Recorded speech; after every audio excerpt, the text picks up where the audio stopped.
People give what they have to give. When are you going to understand this?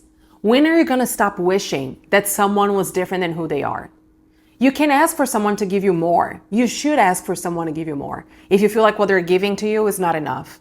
But at some point, you have to understand that some people just don't have it in them. They just don't have what you're asking for them to give. So if you struggle with this in your life, if you feel underappreciated, if you think people don't do for you what you do for them, come have a seat at the adults table and let's talk about it. I'm Fernanda Rodriguez and welcome to the Adults Table. First of all, this is a complex conversation because I don't know why we think that people should give us what we give them. Let's just start by saying this. We completely disregard the fact that people are different. And this is the beauty of humanity. People are different.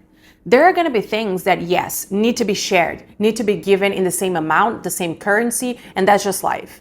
One of those things being respect, right? So yes, I want this person to give to me and to do for me the same things that I do for them.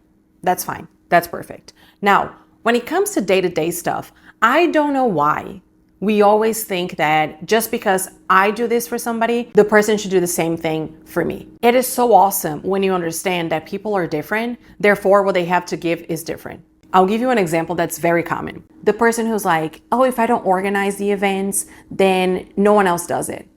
So I'm the only one in the group who's like organizing everything for us to get together. It's only me, it's always me. Now, if you're the only person to invite your friends to do stuff, yeah, I think that's a problem. If you're the only person who hits them up saying, hey, let's do something, and they never hit you up, although yes, adults are busy, so we're not gonna be texting each other every day, hey, let's do something, hey, let's see each other, as we do when we're teenagers, right? But if you're the only person hitting them up, that's a problem. You should think twice if you wanna be friends with those people. Sure, I do agree with that part. Now, if you're the person who organizes all the group gatherings, you're the one who hosts the dinners, you're the host basically, and you're the coordinator, then that shouldn't be a problem. Someone in the group needs to have that role. You know how like someone is the one who listens and gives advice. The other one is who gets the group together. Because if that person doesn't do it, yeah, no one else is gonna take the initiative. And that's awesome, that's great. There are gonna be different roles in a group. And you shouldn't feel bad if you fulfill a certain role. Actually, if you're good at it, good for you and good for the group. That's awesome. The group needs you. So for certain things like that, instead of feeling that it's wrong because people are not doing it, we should just accept that, yes, we have that skill. You have the skill of organizing things, of getting people together. That's awesome. Not everyone has that. And you should own it and use it. That's awesome. And then you get from the group what they have to give. So you're gonna get from the friend who gives advice, you're gonna get the best advice. And then, that's amazing.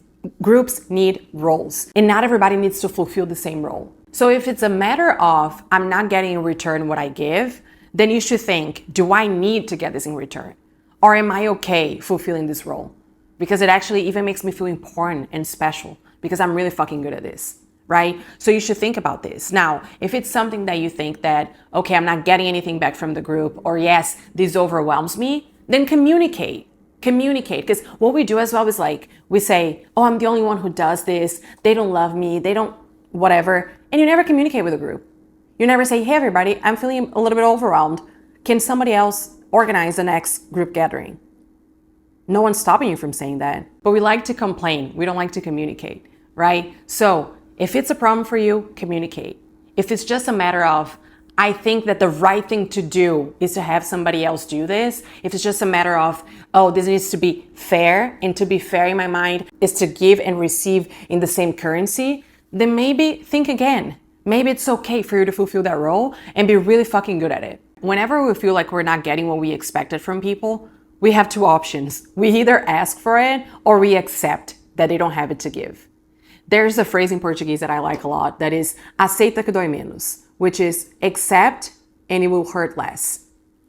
Do you in your life spend your time wishing that a snake was a dog? I know it's a stupid example, but hear me out. Do you spend time on it? No, you don't, because you know that the freaking snake will never be a dog. Do you act with that snake the same way as you would with a fucking dog? Do you pet the snake? Some people do. Do you pet the snake? Do you feed the snake? Like, do you create the type of relationship with a snake that you create with a dog? No, you don't, because you understand that it's a snake. You know what to expect from it. You know how far you can go. You know how to act, how not to act. We should do the same with people in life. We should stop wishing that snakes were dogs. And I'm saying snakes, I'm not saying as like a negative term. I'm just saying like a different animal. You know, like you can replace this for a lion, for whatever you want. It's a stupid example. I feel stupid saying this, but seriously, you have to start thinking this way. Because the moment that you understand this friend of mine is not able to give this because they're not this, then you start appreciating the friendship for what it is versus wishing it was different. You accept it hurts less and you take the most out of it. Not every friend of yours is going to be the best friend for you to go out and talk about life. Maybe that person is not the best at listening to you and give you advice, but she's the best person for you to have fun with. They know how to have a great time. So whenever you want to have a good time, then you look for that person and you spend time with that person, and it's amazing. That person doesn't have to listen to you. You can have another friend who does, or listen to you as well as this other person. So if you're not getting from this friendship or from this relationship what you wanted, you either ask for it, or after asking and seeing that the people really doesn't have that to give, you accept it for what it is and you make the most out of it. It doesn't mean that that person is less of a friend. It means that they fulfilled that certain role, and that's okay. You will save yourself a lot of disappointment and frustration when you understand that people give what they have to give. Sometimes it's about asking more, and sometimes it's about understanding that they just don't have it in them. And it's not a bad thing necessarily. But in life, we have to learn how to place the relationships where they belong and to navigate those relationships in a way that all of them combined fulfills you. You don't have to have everything in one single person. Same goes to your partner. In partnerships and relationships, you have to communicate all the time your expectations, what you really wanted that person to do. But you're also going to have to come to terms with that that person cannot be everything in your life. That certain things they won't be able to give, they don't have it in them. So you look elsewhere, you look in friends, you look in other people, and that's completely okay. So remember this, whenever you feel frustrated, whenever you feel disappointed, communicate, ask for what you need, but also revisit your expectations and sometimes come to terms with the fact that a snake will never be a dog. Stop, because I was editing this video and I realized that I forgot to say two important things. So excuse the production value. I'm just gonna add this to the final version, but I didn't want to not mention these two things.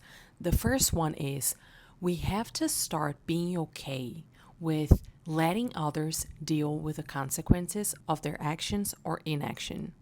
If you expect something from somebody, you align that with the person, and still the person doesn't do it because they don't have it to give or because they just don't want to give it to you, then let them deal with the consequences. Because what we do is that we step up. The moment that they don't do it, we do it for them. Or we keep nurturing that relationship even though there's a huge imbalance in which you give, and you don't get anything in return. So going back to my example of the friends gathering and being the only person to organize those gatherings, if it really bothers you and you've communicated that with the group and nobody does anything, then don't do it either. The result of that is that the group is not going to get together. So let them deal with the consequence of you not showing up to do that, unless you're okay being in that role and you just wanted something to be quote unquote fair. So you just swallow your pride and you're like, okay, I'm actually pretty good at this, so I'm just gonna take that role. If that's not the case, if it's just simply you being annoyed by it, you don't want to do it anymore and you've communicated and nobody does anything, let people deal with the consequences of that. So when I mean communicating is not only voicing out those feelings and expectations, but also aligning your actions to them.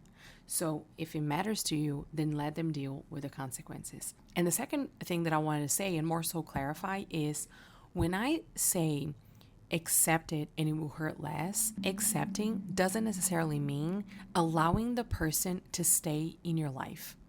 Accepting means being in touch with reality and accepting reality for what it is and then deciding what to do with it versus fighting reality, fighting the fact that that person doesn't have that to give. So from there, you can decide, listen, yeah, this is not enough for me. So I cannot have someone like this in my life. I'm just going to go find someone who's willing to give me that. Or it is accepting the fact that they're like that, seeing value in what they can give, and being okay with that, and making the most out of that relationship, that friendship, whatever.